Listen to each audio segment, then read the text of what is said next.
Hey, this is Nick Perri from Nick Perri and the Underground Thieves, and you're listening to Backstage Access, where the real show begins. Thank you for asking. I'm doing just fine. A whole lot of money. Hey, this is Chris with Backstage Access, and we're here with Nick Perri from Nick Perri and the Underground Thieves to talk about his terrific new album. How are you doing today? I am doing well. How are you? I'm doing great. So let's get right into it. The last few months have been super busy for you.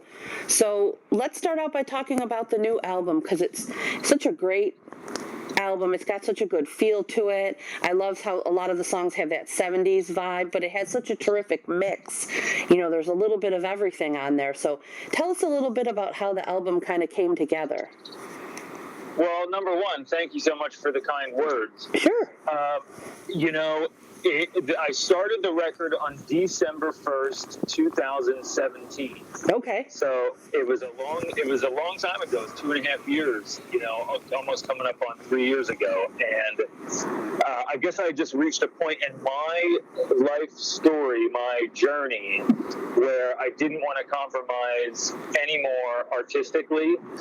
And I've been through the ringer a number of times. For people who don't know my story, I got signed 16 years old with my first band, Silver Tide, by Clive Davis. I call it joining the circus. But, it's been a crazy 20-year journey. I've been signed many times. I've been in a lot of bands.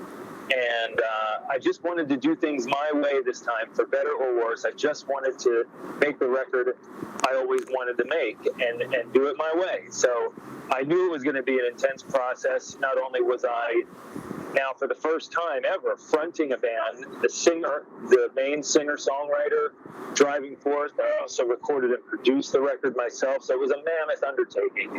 But it was one that felt really natural, and, I've got the best band in the world. They're all my dear friends who I grew up with, and it still was a collaborative process, but it definitely, they kind of rallied around my unified vision for what this was going to be. And what it really is just me being authentic to me. I'm not putting on any kind of facade or anything. It's just, this is what's in my heart and has been for a long time, and it's an amalgamation of all the things that I love. I know it's a little bit eclectic.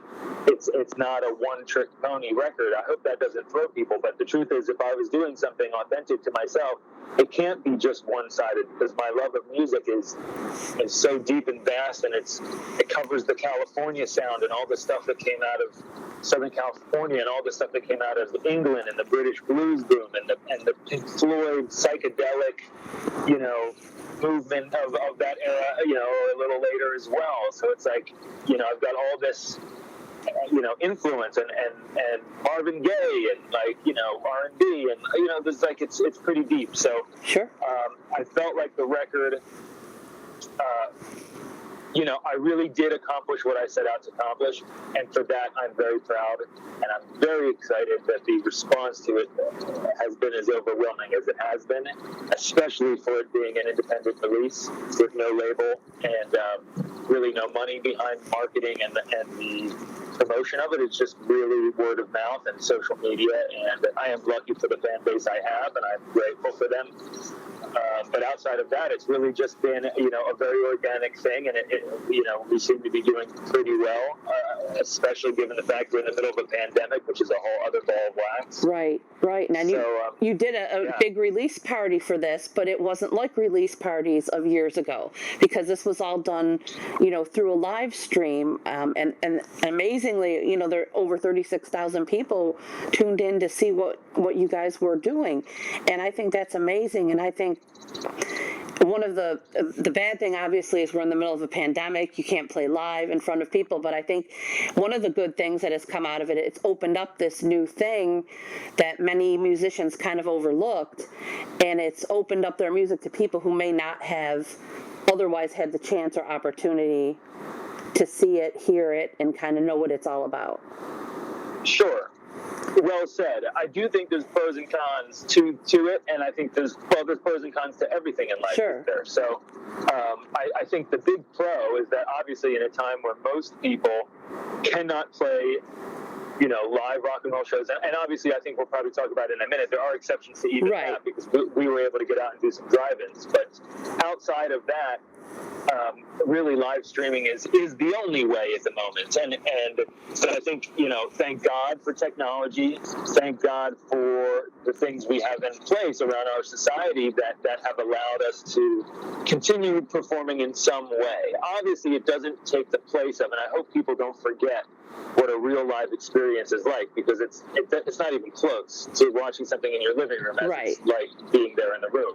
Yeah, because a big part of it, for me personally, and I'm sure for a lot of others, is that whole community kind of feeling you get when you're at the show with other people. That's the thing. It's not even really, I mean, of course it's important to, like, what you're watching, but like, I was just doing these drive-in things, and it's just like, when I was up there, it felt like it didn't matter whether like people were coming to see a theater show, a comedy show, a rock and roll show, like just the idea that people were together and like joining their unified wavelengths of their minds into one singular event for an hour or 2 hours, like that's where the magic is, and it's like that's so special.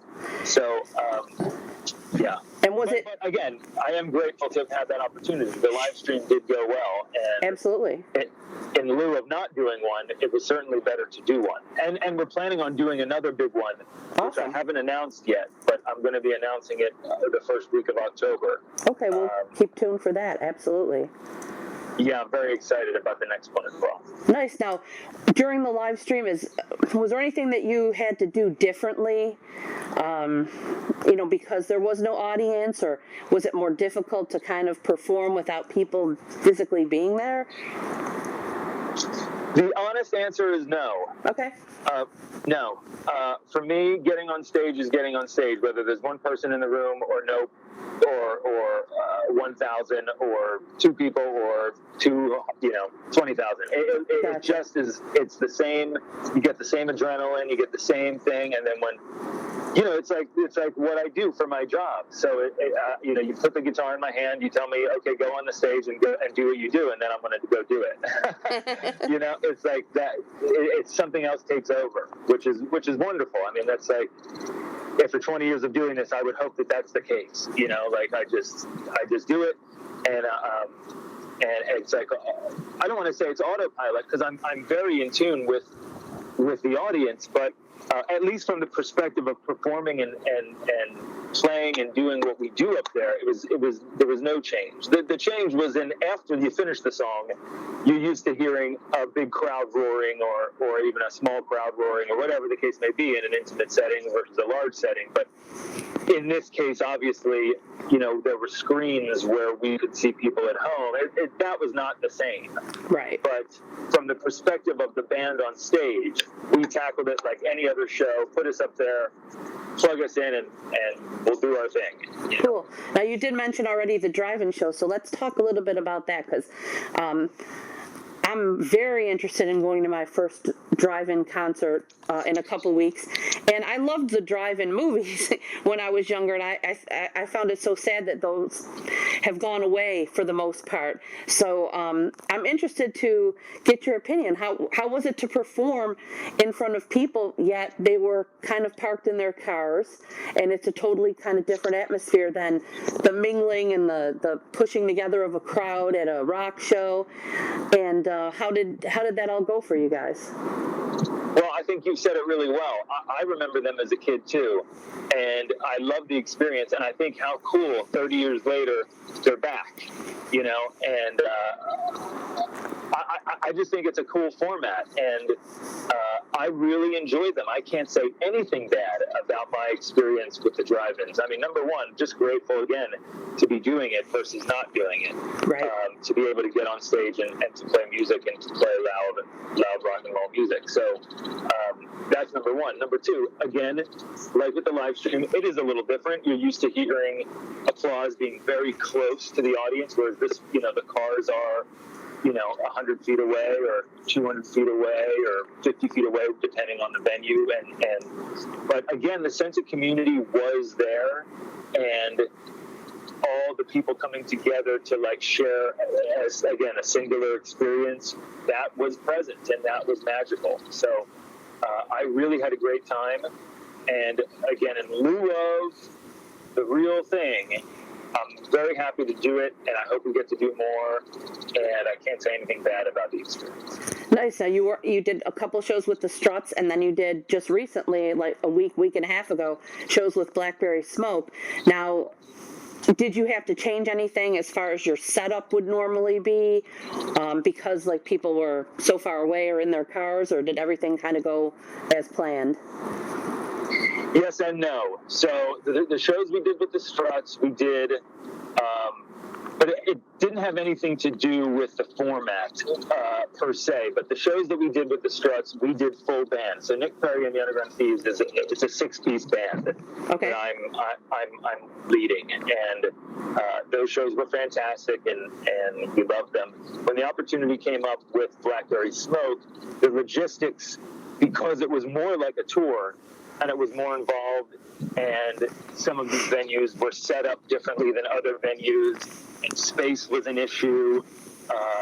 We made the decision to do them as a trio. So I went out with a bass player and a drummer, and we did basically a trio version of the bigger band thing. So we changed our format, not necessarily because of it was a decision that we made to accommodate some of these venues. So I guess you could say that, well, I guess you were right. I mean, I guess the venues did have an effect on our thing, but we didn't necessarily change the show so much. Like, we still went out with the same energy and the idea that, again, we're going to do what we're going to do and try to have a good time, and hopefully, encourage others to have a good time.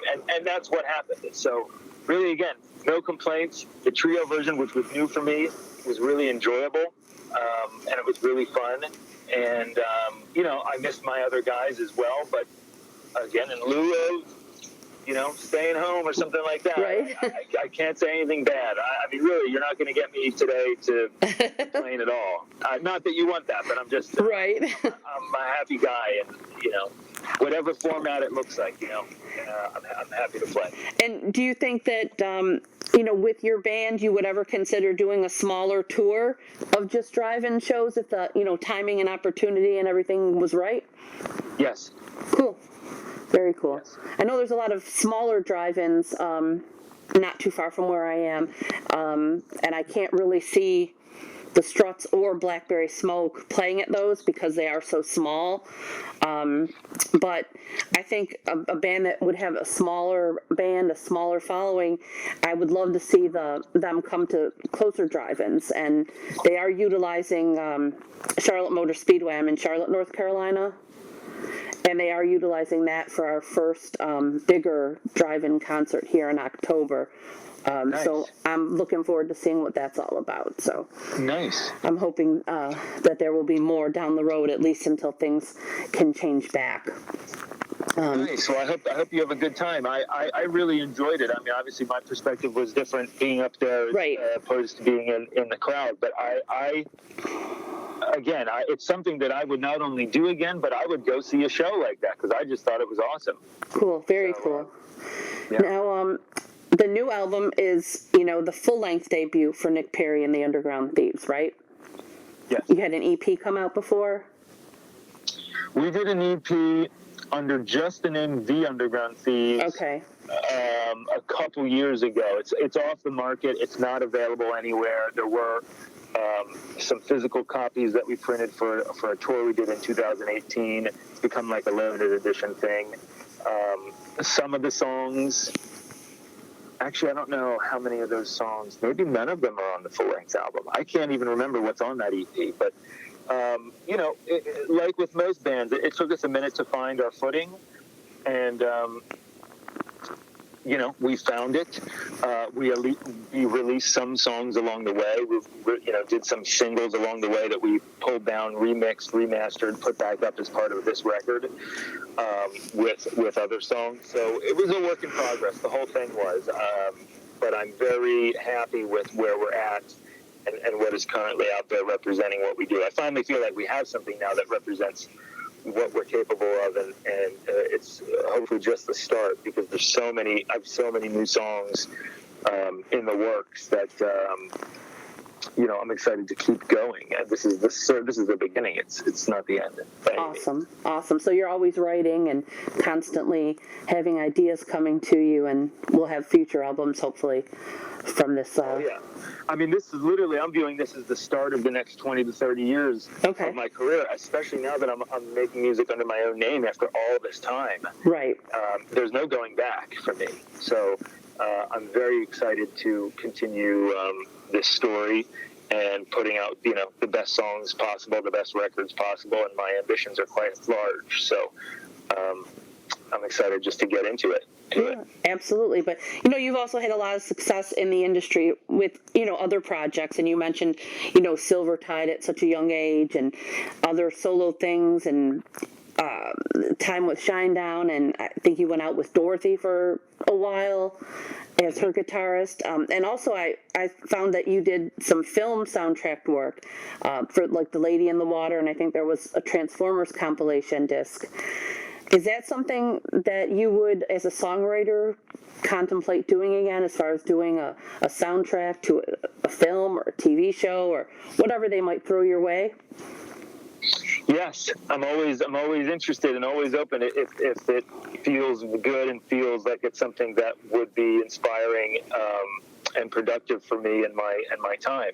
I just recently did a 14-part documentary for Gibson guitars, and I scored the whole thing. It was 75 pieces of music. It was, to be honest, quite exhausting. But, sounds it. I did enjoy the process. It took 6 months, and it did actually inspire some song ideas, which may be future Nick Perri and Underground Thieves songs. So from that perspective, it was even more beneficial to me. But, it all depends on what the project is and how inspiring, like I said, that it may or may not be to me. If something excites me, I follow it. Obviously this is, now that I'm making music under my own name, I finally kind of stepped into being the artist that I knew I was and was just holding back for quite a while. So that's the most exciting at the moment. But if an opportunity comes up, I always am open-minded. Let's put it that way. Cool. Now, I love the album. I think it's awesome. I love the overall feel of it. I love how, like you said, it's not just one song, one type of genre. It's just a mix of whatever was moving you at the moment and made it onto the record. And I look forward to what you have coming up down the road. And I also hope that we can catch you live someday and see these songs performed in person, because that would be a real treat. Well, I thank you so much, and I thank you for the support and the enthusiasm, and I hope that that's true, and we get to do that. I'm sure we will. Awesome. Sure we will. Awesome. Thank you for taking the time to chat with us today. Thank you for having me.